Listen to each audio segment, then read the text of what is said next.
Vídeo 2, sobre tudo o que você precisa saber antes de contratar um plano de saúde para sua empresa, ou até mesmo alterar, mudar, buscar uma outra opção melhor, de melhor custo ou melhor qualidade. Se você ainda não assistiu o vídeo 1, clica no link abaixo na descrição e assista esse vídeo, que vai certamente contribuir para você tomar a melhor decisão.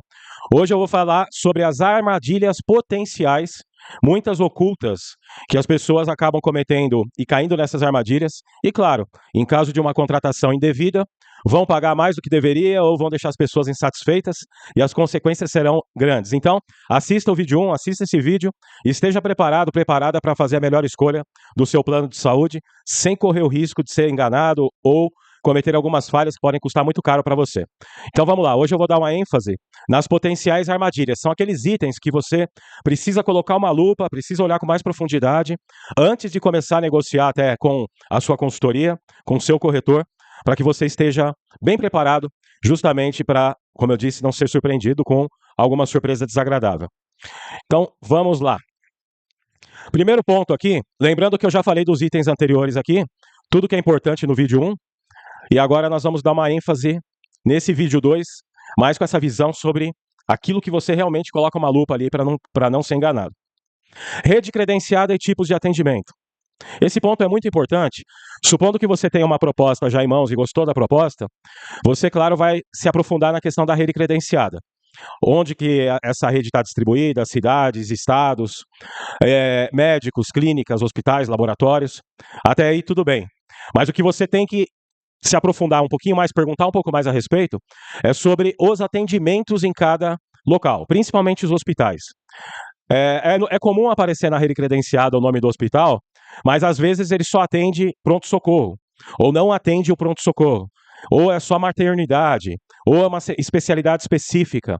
Às vezes os médicos do próprio local não fazem parte da rede, então se aprofunda nesse assunto, entende claramente quais são os procedimentos cobertos naquele local, naquela rede credenciada, em especial os hospitais e também os laboratórios. Para você não ser surpreendido, eu achava que tinha esse hospital credenciado, mas ele não é atendimento no pronto-socorro. É só mediante cirurgias eletivas ou coisas do tipo. Então fica a dica aí, pergunte mais a respeito da rede, caso ela tenha te agradado, para você depois não achar que caiu aí numa potencial armadilha. Sobre a coparticipação, eu já falei que eu vou fazer um vídeo na sequência, especificamente sobre coparticipação. Mas vou dar um highlight aqui para vocês. Por que pode ser uma armadilha?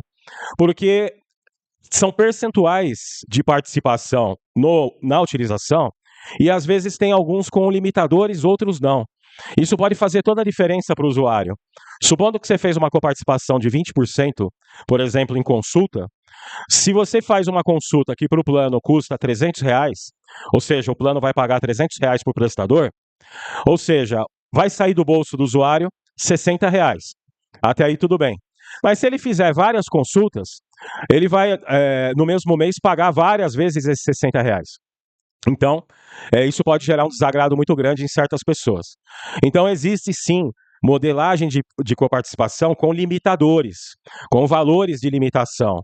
Então, é muito importante entender todos esses detalhes na coparticipação antes de sair fazendo um plano de saúde e depois os seus próprios funcionários vão, entre aspas, se revoltar contra você.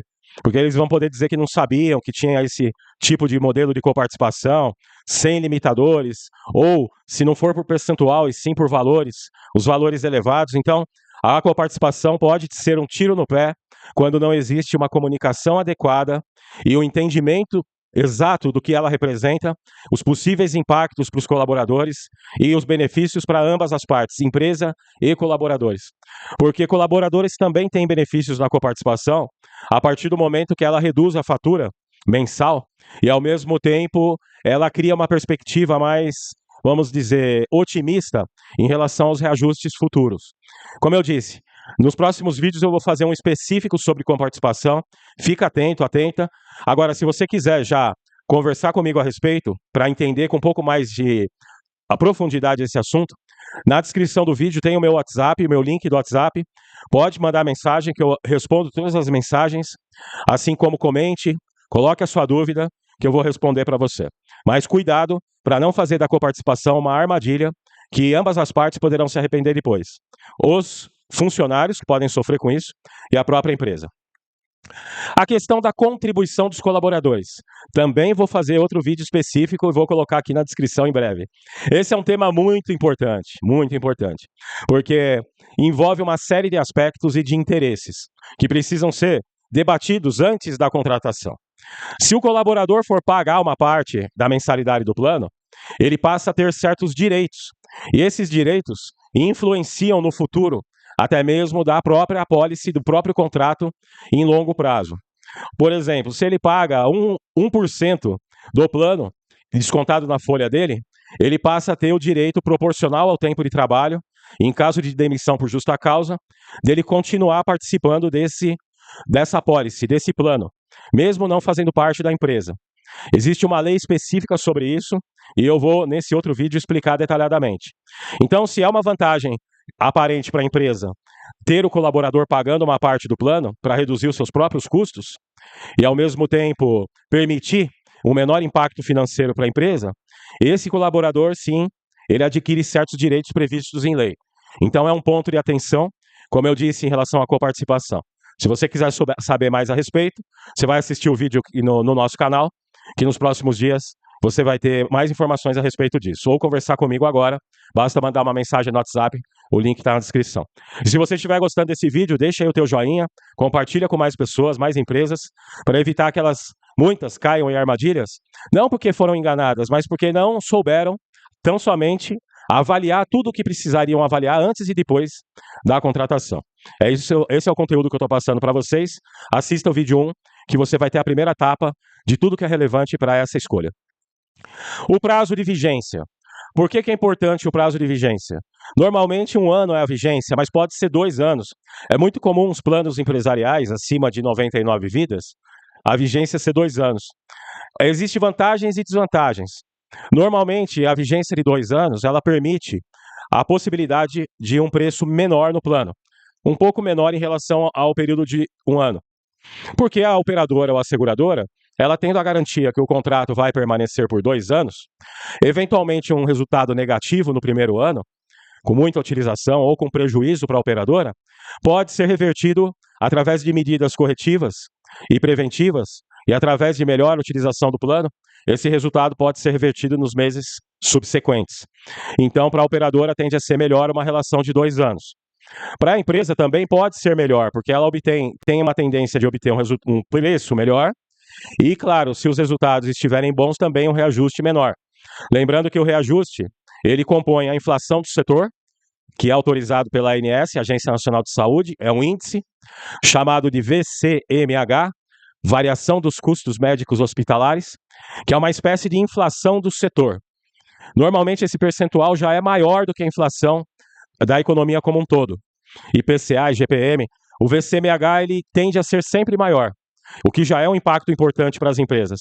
Quando esse reajuste por VCMH se soma ao aumento pela sinistralidade, ou seja, pelo uso, um uso que está sendo severo para a operadora, causando prejuízo no contrato, o reajuste do VCMH vai se somar ao aumento da sinistralidade, o que pode tornar inviável a sustentação desse contrato para a empresa, caso ela pague 100%, né? Então, presta atenção na vigência e negocie bem a vigência nesse processo todo, no conjunto de informações que eu estou passando para você, de modo que você se beneficie, eventualmente com uma vigência maior, mas tenha a convicção que essa decisão tem outros reflexos também.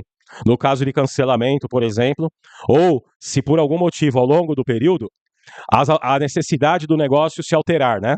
E aí você precisar, por exemplo, de um outro plano de saúde, se essa operadora atual não atender suas necessidades. Tudo isso precisa ser levado em consideração. Em relação a dependentes, a empresa vai ajudar os dependentes dos titulares também? Vai deixar 100% para os titulares pagarem os dependentes? Qual vai ser a estratégia da empresa? Em que situações pode ser interessante a empresa pagar para os dependentes? Ou pagar uma parte dos dependentes? Vou te dizer o seguinte, quando você tem uma apólice, o plano de saúde na empresa, quando você coloca pessoas mais jovens dentro dessa apólice, principalmente se for um contrato empresarial, acima de 99 vidas, uma apólice com pessoas mais jovens tende a ter um resultado melhor em termos de sinistro. Ou seja, os reajustes tendem a ser menores. Isso é sempre assim? É uma regra? Não. Por isso que eu estou dizendo, é uma tendência. Quanto mais jovem a população daquele contrato, a tendência é que exista um reajuste menor. E aí a empresa pode até buscar negociar o próprio VCMH, que é o índice da inflação do setor. Se ele for um reajuste de 15% e a apólice está muito saudável, é muito comum nós conseguirmos reduzir até esse VCMH. Então é importante o uso racional do plano, responsável, a consciência das pessoas em utilizarem o plano para aquilo que de fato é necessário, mas sim, um componente com pessoas mais jovens no contrato tende a melhorar o resultado do contrato.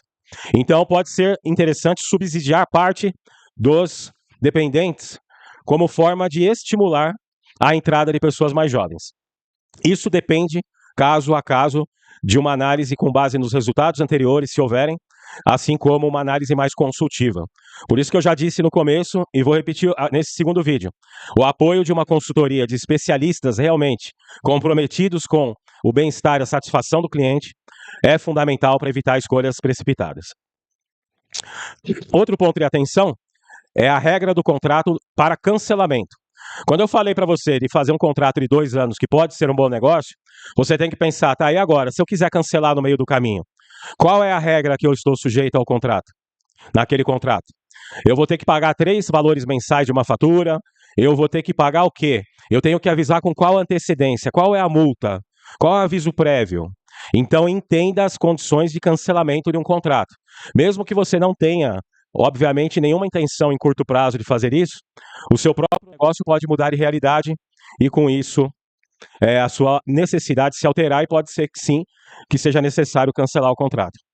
Então isso pode ser uma armadilha, porque muitos não se dão conta dessa regra e depois, infelizmente, quando precisam, acabam estando sujeitos a multas realmente muito severas ou outras penalidades. E o último item que nós podemos considerar como uma potencial armadilha são as carências. Existem regras específicas para novas contratações, como eu falei na primeira aula, no primeiro vídeo, que está relacionado à quantidade de vidas. Contratos acima de 30 vidas não terão carência, assim como os de menos de 30 vidas terão carência. Mas vai depender da migração de um plano para o outro, se é um plano novo, se não é, porque existe a possibilidade também de redução das carências, no caso da migração de um plano para outro, mediante certos requisitos. Então, para entender isso profundamente, seja numa nova contratação ou numa migração de um plano para o outro, é sim necessário se aprofundar nessa questão.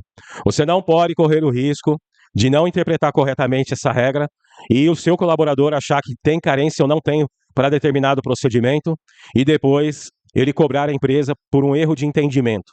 Então, isso sim é fundamental.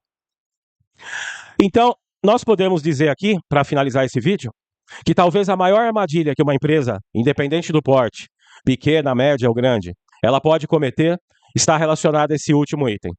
Eu dei para vocês aqui, nesses 2 vídeos, toda uma base completa de tudo o que você precisa prestar atenção antes mesmo de conversar com qualquer operadora ou consultoria para lhe apoiar na implantação de um plano de saúde em sua empresa. Então você já tem essa base para saber o que falar e o que perguntar e como interpretar as principais respostas. Mas isso não basta, porque depois tem todos os detalhes dos bastidores, a negociação, a implantação, o pós-venda, o atendimento, tudo isso faz parte da necessidade de ter uma boa consultoria. Se você não conseguir, através de uma assessoria profissional e competente, os indicadores mensais que demonstram os resultados do teu contrato, você corre o risco de saber disso lá na frente, quando já é tarde demais. E aí ser surpreendido com um reajuste absurdo, descabido, porque simplesmente não monitorou os principais indicadores de uso do seu contrato, da sua apólice de saúde. Então você precisa sim desse apoio da sua assessoria, que ela vai te mostrar os principais índices que influenciam no resultado. Quantidade de consultas, internações, utilização de pronto-socorro, cirurgias, casos crônicos e tudo aquilo que são chamados ofensores do resultado, de modo a tomar medidas preventivas antes do resultado se transformar em prejuízos recorrentes. E como disse, esses possíveis prejuízos recorrentes, eles se reverterão em reajuste. ou seja, voltará em forma de reajuste e aumento, somado à correção mais o aumento, o que torna a viabilidade e a continuidade, às vezes, de um plano impossível de caber no bolso de uma empresa. O apoio comercial. Existem situações no dia a dia que uma consultoria, uma assessoria qualificada vai resolver um problema da empresa.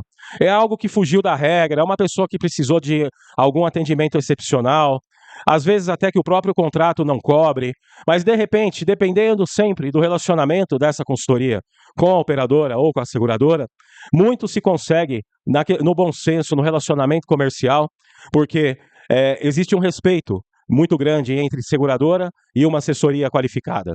E pedidos, às vezes, excepcionais são atendidos, desde que não se relacionem com algo fraudulento, ou com má fé, ou com alguma tentativa de obter alguma vantagem. Então, a assessoria, sim, também ajuda nisso. Não ter o apoio na comunicação interna. Repara bem, você precisa, uma vez que você vai implantar o plano de saúde, ou migrar o plano de saúde, você precisa comunicar às pessoas, sobretudo se elas pagarão parte desse plano. Elas devem perceber que essa iniciativa é uma iniciativa positiva para a empresa, mas também para elas, para os próprios colaboradores. E para isso eles precisam entender profundamente os benefícios do plano, as vantagens, o que trará esse plano de proteção para a sua família, para o titular, eventualmente os dependentes, de modo que eles sejam estimulados a pagar a parte deles, se for o caso. Mas não basta só isso. O dia a dia precisa também dessa comunicação. Por exemplo, constantemente informar as pessoas sobre as melhores práticas de prevenção à qualidade da própria saúde, melhores práticas, hábitos de vida, exames preventivos, como mitigar o problema de doenças crônicas, tratamentos, tudo o que envolve o bem-estar da pessoa, da saúde e, claro, para que ela se torne mais produtiva, mais feliz na empresa e, ao mesmo tempo, isso tudo se traduz em resultado e na lucratividade do negócio. A sequência de comunicação, ela não acaba apenas na contratação do plano. Ela precisa se manter viva ao longo de toda a vigência. E uma assessoria, uma consultoria qualificada vai ajudar você e sua empresa a criar essas pautas. É a melhor forma de compartilhar isso internamente. A assessoria também, ela vai ajudar muito o papel da assessoria no dia a dia da empresa, no apoio operacional. Lembra que depois que você implantar o plano, tem pedidos de reembolso, tem pagamento de fatura mensal, tem inclusão de novos funcionários, exclusão de funcionários que vão sair, tem a burocracia toda envolvida, tem consulta à rede, tem orientações sobre atendimento, ou seja, tem toda uma vida operacional no dia a dia. E uma assessoria competente, profissional, tal como a nossa, ela se preocupa em retirar esse trabalho do RH para que o RH fique, de fato, posicionado na gestão das pessoas e não para resolver problemas do plano de saúde ou questões operacionais do plano de saúde. Não adianta você colocar um ótimo plano e depois ter que aumentar seus custos internos, contratar pessoas simplesmente para ficar resolvendo burocracia envolvendo o plano de saúde e orientações, enfim. Você não precisa disso, pois as assessorias mais estruturadas, elas absorvem esse trabalho e ajudam você no dia a dia para que a burocracia não atole você e não comprometa o teu dia a dia de trabalho. Por isso que eu disse, além da operadora e além de saber tudo o que precisa para uma boa negociação do plano, é necessário sim um parceiro intermediário, que é a corretora de seguros, consultoria especializada para poder não apenas negociar o melhor para você, trazer o melhor plano, mas também, após isso, manter o atendimento num nível de excelência para que garanta a satisfação de todos. É claro que muitas vezes também é necessário um apoio jurídico na interpretação do contrato, à luz das obrigações, deveres e direitos, tanto da operadora quanto da empresa, e ter sim esse apoio jurídico é fundamental. É fundamental também ao longo da vigência, no caso de um impasse sobre um direito ou não do colaborador, sobre um determinado procedimento ou não, ou uma possível recusa da operadora em atendimento, tudo isso faz parte de um apoio jurídico, que, se balanceado todo esse apoio e realizado de forma integrada a todo tempo, ao longo do ano, ao longo da vigência, os reajustes estarão sob controles e estarão previsíveis, serão previsíveis, porque todo o monitoramento, acompanhamento, apoio e todo o monitoramento desses resultados ocorreu ao longo do ano. e não, nesse caso não haverá imprevistos. Por outro lado, se nada disso acontecer, é aquele momento do terror. Quando chega o reajuste para a empresa, 20, 30, 40, às vezes mais, a empresa não tem orçamento para suportar aumento pelo sinistro, mais a variação dos custos, a inflação, e esses reajustes se tornam impossíveis de serem assumidos. Daí você tem a ideia de que eu estou me referindo a algo amplo. Não é um remédio específico, é uma construção que passa desde a preparação sua, que você vai negociar o plano na tua empresa, que precisa se preparar, e esses 2 vídeos eu entreguei essa preparação de presente para você, mas depois, quando envolve assessoria para negociação, também envolve todo esse processo de conhecimento. E depois da venda e da implantação do plano de saúde, tem todo o monitoramento dos resultados e o apoio técnico operacional para poder fazer dessa escolha uma escolha realmente de sucesso para o seu negócio. Ou seja, você percebeu claramente que o tema é um tema muito mais amplo do que simplesmente eu vou fazer uma cotação de um plano de saúde. Se você cumprir tudo que nós conversamos aqui nesses 2 vídeos e tiver o apoio de uma empresa especializada e altamente qualificada, as chances de erro, de arrependimento vão ser reduzidas absurdamente. E é por isso que eu estou aqui me colocando à disposição junto com o meu time para poder dar esse apoio para você em todas as etapas desse processo, de forma gratuita, seja na implantação de um novo plano ou se você está buscando uma solução melhor do que você tem hoje, mais barata, de melhor custo-benefício. Você pode contar comigo clicando no WhatsApp, no link da descrição desse vídeo. Não deixe de assistir o vídeo número 1, que ele é a base para essa nossa conversa. E claro também, deixe o seu joinha, se inscreva nesse canal, no canal Segurando, que eu estou aqui sempre trazendo novidades para você, informações sempre úteis, para que você faça as melhores escolhas para a sua vida, para a sua empresa, que você proteja, sim, no futuro, as conquistas do passado e no presente, que você tenha essa tranquilidade de não colocar em risco tudo aquilo que você conquistou e aquilo que é mais importante, que é a própria vida, a nossa família, a nossa empresa. Conta comigo então, espero que tenha gostado, deixa o teu joinha e não deixa de comentar também que eu respondo todos os comentários, ok? Fui!